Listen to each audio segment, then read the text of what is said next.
let's take a look at what's going on, because we got 4 boats out here in H1 Unlimited, Heat 5. Yeah, we sure do. We're about 3 minutes and 30 seconds down on the clock. Remember that 1:15 mark. They've got to get stacked up before the 1:15, before crossing the line to choose their lanes. So that really is only leaving us with 2 minutes now before that happens. Yeah, everything happens pretty quick. Coming across start finish lines, J. Michael Kelly. He makes a hard left-hand turn. Let's see what Andrew does. He's coming right down to the same spot. I did have a conversation with Corey Peabody. He came over here after you left. I talked to Corey up here, and I said, what happened to Mike? He said, I think it was just going too slow and too much salt. All that, kind of what you and I thought. So apparently, we're getting lucky at this, is what that means. Yeah, we'd rather be lucky than good, that's for sure. Now, I don't have experience racing these boats, but I did strangely grow up racing Hobie Cats, so I'm used to reading the wind, and I am telling you that we are getting puffs of wind across the middle of the course that are much stronger than we've had in the last 2 days. So I imagine the drivers are getting a feel for that, especially as they're going upwind on that back straightaway. But that will definitely be a factor once they get up to speed. 2 minutes and 25 seconds, 2:25 to the start. JMK is approaching the top end of the race course. You see him on the right-hand side of the screen. Now, we just mentioned that he had perhaps a salt ingestion issue in his last heat. It appears this time, Tanner, he's keeping the nose up a little bit higher. Translation, he can't slow down much more than that or risk getting himself having salt on the intake. Now, coming up behind the field, you just saw Jamie Nielsen scoot by Andrew Tate, and he's going to put himself in lane 3 with Andrew on the far outside. It is Dave Villwock going to sit in lane 2, but the lanes are not yet established. 1:50 on the clock, and as Tanner said, they got to stay behind the start-finish line here right in front of us.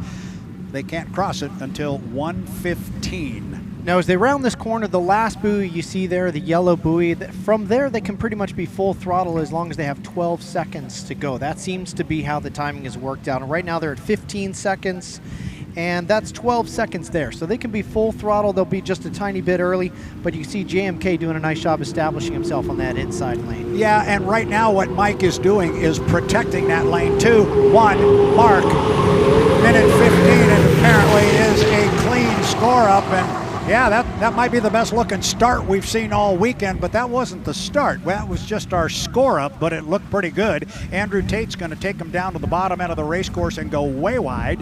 Mike is in lane 1. Dave Villwock in 2. Jamie's got himself in lane number 3, and he's back, and he doesn't want to be back there where he's going to get wet, but in looking down from the drone, I think he's okay. He's got a dry lane there as he comes up the backstretch. He gets a little close to Dave there. But he's okay, so now it's a matter of putting your boat on the line. When the clock strikes 0, we're coming up on 35 seconds. As Tanner said, the sweet spot seems to be about 12 seconds off the exit pin. It's one thing to hit the line when the clock strikes 0. It's another to do it with about 185 miles an hour of boat speed. Now, I've got to say, I don't know if it's just from J. Michael Kelly and that red boat being a little bit off the inside lane. There was not a lot of room for 4 boats. So we come around looking for that 12 second, and we're at 11 seconds already, so everybody should have a clean start here, and it's wide open throttle to the start. Jamie Nielsen leading them down here. Here comes Dave. We are 3, 2, 1. Mark appears to be clean. Andrew Tate's going to bring him across the start-finish line. He is going to break the clock, but he's doing it from lane number 4, but he's got a lot of boat speed. But he's also got a lot of boat speed off to his left. Down to the bottom end of the race course, J. Michael Kelly's the first boat we see, but there's Dave Villwock. Villwock at a U27. He's got about 2 boat lengths on Kelly as they get to the exit pin. Somewhere out there is Andrew Tate. He is on the outside of the backstretch. He actually is ahead of J. Michael Kelly, and he is right outside his teammate, Dave Villwock. Now Kelly starts to get some top end speed here, and the inside lane will pay him some dividends. From where we're standing, Tanner, we haven't seen Andrew Tate yet. No, we sure haven't. He's been on the outside there. Dave Villwock flying the boat as high as he have all weekend and just getting the sponsons on the water before the corner. He is making a run for it, crossing after lap number 1, at least 3 boat lengths ahead in first place. Wow. Good run for Dave Villwock. He's got the lead. Kelly is hanging tight on the inside. It's almost a dead heat across the start-finish line between J. Michael Kelly on the inside and Andrew Tate on the outside. Now Willock not giving a lot of room to that from his lane 2. He really didn't give a lot of room to J. Michael Kelly, and he had to back out. Kelly had to pull the foot, so now it is the 2 BWR Racing boats up the backstretch. It is Dave Villock with the lead. He is inside of Andrew Tate. Tate wants to run him down, and he's given it a valiant effort, but right now it is the 2 boats owned by Bruce Ratchford out of the Tri-Cities. This is lap number 2 of 3. There is Andrew Tate on the outside. They're going to come off this corner virtually dead even as they will come down to pick up the white flag, which will signify the start of the 3rd and final lap. Dead even. It is Andrew Tate walking the 91. Coming across start finish line, going to have about 2 boat lengths on teammate Dave Villock as they head down to the bottom end of the race course on the 3rd and final time around. J. Michael Kelly is pulled completely out of it. I can hear a stall coming from his engine. He may have gotten pinched and gotten a little bit wet in that last corner when Dave Villock ended up kind of pinching him off a bit. Dave had a great corner at the bottom end of the race course, and Andrew stayed way wide. So Andrew is now out and back, but now here he comes. They are virtually tied together. You could throw a blanket over them, and now Villock finds a few extra beans up the backstretch. This is the 3rd and final time around the race course here. Villock is on the inside. Andrew Tate is on the outside. Apollo in lane 1. It is Tate in 2. Dave's going to get to the exit pin first. And now it is flat out acceleration to the finish line. Villock, Tate, who's going to get it? And I think it's going to be Dave Villock. He's going to hold him off by a boat length. Not even. There was almost overlap at the start finish, and if there was another 100 yards, Andrew Tate would have climbed that one and taken first, but Dave Villock looks to have crossed the finish line first. I believe he did. Andrew Tate was right there with him. Bruce Ratchford, if you're watching this, holy cow, did they put on a show. Now here comes J. Michael Kelly, who was in the midst of it until I think he got, at least he felt like he got pinched or squeezed a little bit down there in turn 1, pulled his foot, and he will come home and pick up 3rd place points. Jamie Nielsen will come down in the Miss Flavor Pack, the U11, and he will come home in 4th.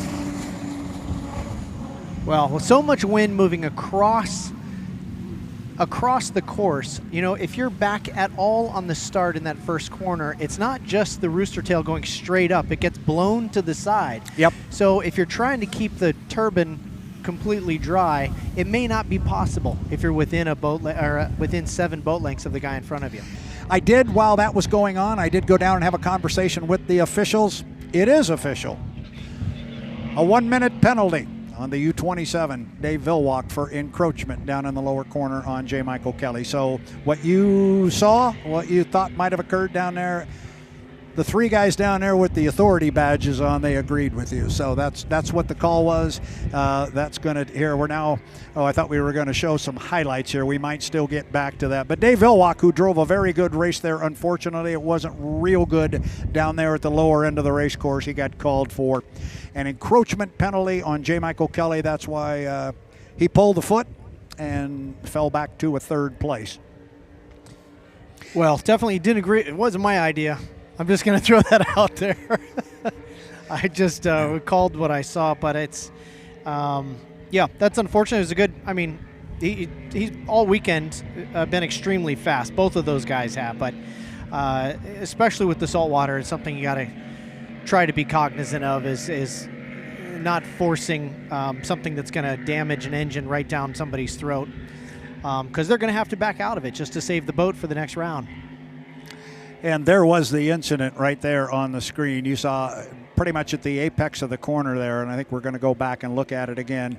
You'll see the lane gets pretty tight, and if you could get real close to it, you could see the distance out from the apex buoy right there, and it got a little tight on Mike, and he just right there decided, I think I'm going to step out of this thing, make sure I keep everything glued together and live to fight another day. But that day is coming, and it's the final heat.